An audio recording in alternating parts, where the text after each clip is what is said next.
Hello, welcome to the Best Football Show. I am your host, Brian Baldinger, at Baldy NFL, and find me all over a variety of platforms, from Instagram to Twitter, X, Threads, YouTube, TikTok. I'm there, and you can also download this on your free Odyssey app. Download it, like it, subscribe, tell your friends about it. We're trying to grow the business here, but I'm just here to give you my reflections of what we've learned, what we've seen from week 2 in the preseason. This is Tuesday, August 20th. We're 2 days away from the start of the final preseason week. Kansas City and Chicago will meet on Thursday night. We doubt that we'll see Caleb Williams or, Patrick Mahomes, although I'm sure we'll see plenty of them on the field before the game starts, throwing it around, having some fun. But anyways, I'm here. I'm on the third floor at NFL Films, and I've basically gotten through and watched, big chunks of every preseason game. So the big decision, two big decisions had to come down this week. One, the Raiders quarterback decision. They made their decision. They're going with Gardner Minshew over Aiden O'Connell. It's interesting. The other decision that has to be made, but we feel pretty good about what the decision is going to be, is the Denver Broncos. So it's interesting. If you go back to the draft, the Broncos picked 12th, and they chose the 6th quarterback in Bo Nix. The Raiders picked right behind him at 13, and they took the talented tight end from Georgia. But you just wonder if Sean Payton did not take Bo Nix, and George Payton and the Broncos did not take Bo Nix at 12, would the Raiders have taken Bo Nix? Because I think he's played really well in the preseason. And, part of it is Sean Payton is a very good game planner, and he knows how to scheme, and he knows how to get guys open, and he knows how to be a quarterback's best friend. And it's interesting because if you go back and you look at his history as a head coach, starting in 2005 or 2006 with the New Orleans Saints, he's only been a part of where they've drafted 4 quarterbacks, 4 in his history. And the last one being the highest drafted quarterback he's ever had. And that was Ian Book out of Notre Dame. And, things didn't – Ian Book is still in the league, but he doesn't look like he's going to be an NFL starter anytime soon. So Sean Payton's never been in the situation where, okay, you jettison Russell Wilson last year with 2 games to go. You've seen enough. You give Jared Stidham the ball, the final 2 games, he's okay. He's had 4 starts now, 2 with the Raiders and now 2 with Denver. And now, presumably, there's quarterback competition in Denver. Well, Bo Nix has taken the majority of the snaps. And last weekend, he got a lot of possessions, okay? And he was really good with it. And, he scored on his first 2 drives. And the week before, he got over 40 plays, and he scored on 4 of his 5 drives. So he's had 7 possessions, some with the first team, some with the second team. He's had 7 possessions. He scored on 6 of them, including 2 red zone passing touchdowns, one to Marvin Mims and last week to Tim Patrick.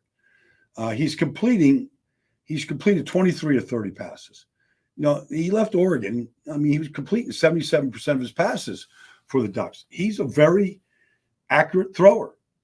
And Sean Payton did a great job of scheming his first 15 plays, really bounced up with run, pass, play action pass, getting Bo Nix on the move. And I just feel like the 2 of them are very much in sync with where the ball needs to go, and letting Bo make some decisions on bootlegs where, okay, do you take the short route, you take the intermediate route, you take the deep route. He's made good decisions with the football, and the team has responded.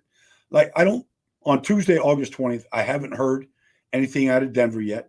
If Sean Payton has named a starter, if he's going to take it into the 3rd preseason game, I haven't heard. But he looks like he's going to be the starter. And you look like the way that Sean can call plays, the way that he can game plan, the way that he can use formations, you feel like Bo Nix can handle this. You don't have to wait and see any longer.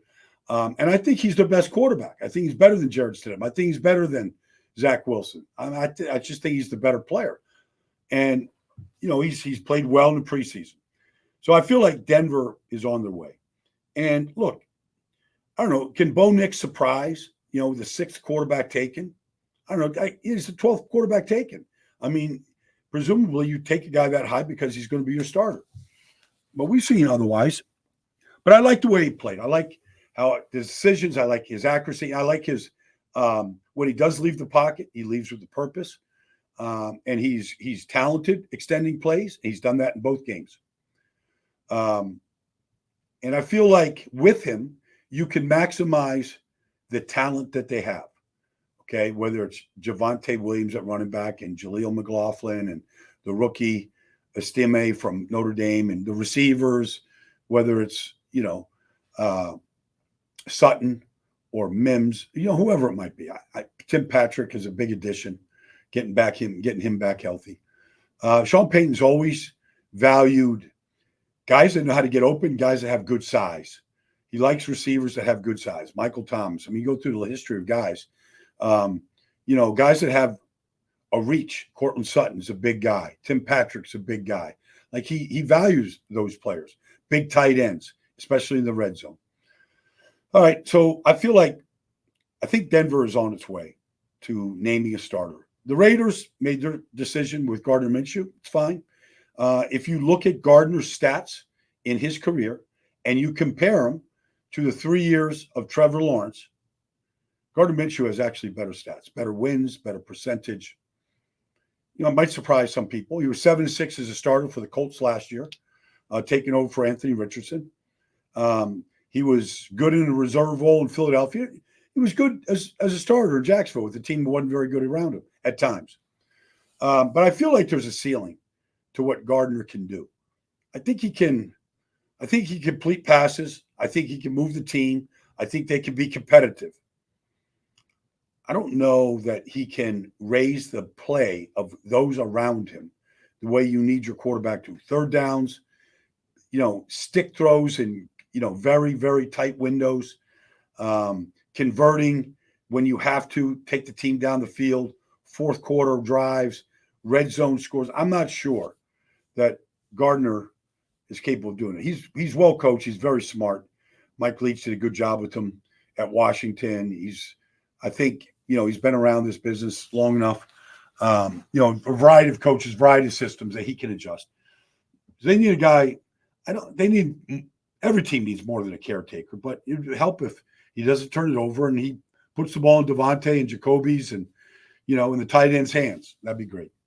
So that's the quarterback situation in this league. Now, the other question in this preseason really is to play or not to play, because we've seen two very different philosophies. Kansas City, play your guys. Houston, C.J. Stroud, starting offense out there. You see Diggs and, Dell and Nico, Dalton Schultz, they're out there. New Orleans, Derek Carr out there for almost a whole first half. The New York Giants got their starters out there.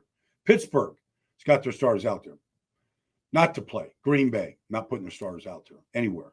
The Rams, they're not playing their starters. Philly, they're not playing their guys. A couple defensive linemen maybe. But for the most part, a couple linebackers, because those are competitive positions and they're positions of depth where they have a lot of players at those positions. But the Jets aren't playing their guys. I'm not sure why Carolina isn't playing Bryce Young after the season he just had. But to play or not to play, I believe in playing your guys. I know that it all gets blown up as soon as one of your guys get injured. But one of the reasons why you play your guys is to start building calluses. And so that you don't get the injuries you get when you go from practicing in preseason and maybe some scrimmages that say the Jets are doing. Jets have 3 scrimmages this year against Washington, Carolina. They'll scrimmage the Giants tomorrow on Wednesday the 21st. But there is a big difference in speed of play from practice to the scrimmages to the preseason games to the games. And it's more than just getting hit. It's tackling. Can you tackle in the open field? Can you take the right angles? As an offensive lineman, are you taking the right angles in the run game? Getting to the second level. I think if you're playing in these preseason games, you're getting better at those things. Now, you could say, and look, who's to argue if Matt LaFleur or Sean McVay, is it right? Okay, I mean, the Rams have had a ton of injuries already. I mean, they lost 3 starters in their offensive line. They couldn't even scrimmage this summer because of all the injuries they've had. So they've already had injuries. And so there's a reason for not playing your guys if you're banged up and you don't want to be getting more banged up. There's a reason not to play if you want to really develop your younger players and build depth and get them as many reps as possible. If you look at, say, Graham Barton, the first-round pick to Tampa, Elijah Klein. Like, these guys are getting a lot. Like, he's a rookie 6th-round pick at a UTEP and offensive guard. They're getting a lot of reps. I think offensive linemen need it. I think they need to play a lot of snaps. I think if you're looking at a guy, say, like Trevor Keegan in Philadelphia. Trevor Keegan was either 5th or 6th-round pick of the Eagles. But he played 70 snaps against the Patriots. He played every snap. The only offensive player to do it. Play every snap. But who knows? Maybe Trevor Keegan becomes the starter for the Eagles at right guard. He got an open spot there. But, you see Patrick Mahomes out there, no fear. I mean, here's the MVP of this whole league, and Andy Reid's out there with no fear of putting him out there. And he's throwing it on the 3rd play of the game and getting timing with Xavier Worthy. On the first 3rd and 10, there goes Xavier Worthy for what was it, 30, 32 yards. Houston out there with C.J. Stroud, throwing it on 3rd down to Stephon Diggs. There's Derek Carr, handing it off, for a touchdown on his final play. Daniel Jones didn't play well, but he played better after the turnovers, and the offensive line protected him much better. Pittsburgh looked like a mess against Buffalo. So it's a philosophy. I believe in playing your guys. Guys are going to get hurt, whether it's in practice. I've seen guys get hurt in walkthroughs. I mean, guys get hurt. You can't legislate against injuries. But I do believe that you can build up a lot of body awareness, toughness, calluses by playing. And maybe you skirt a few of the injuries that we get. Like, knock on wood, but honestly, through 2 weeks of preseason now, and with 1 to go, without knowing any stats, just looking at the whole league and studying, we haven't had a whole lot of major injuries. Obviously, J.J. McCarthy comes to mind, and, Hollywood Brown, and there's a couple guys. But for the most part, the injuries have been down this year. Let's hope that we keep it down.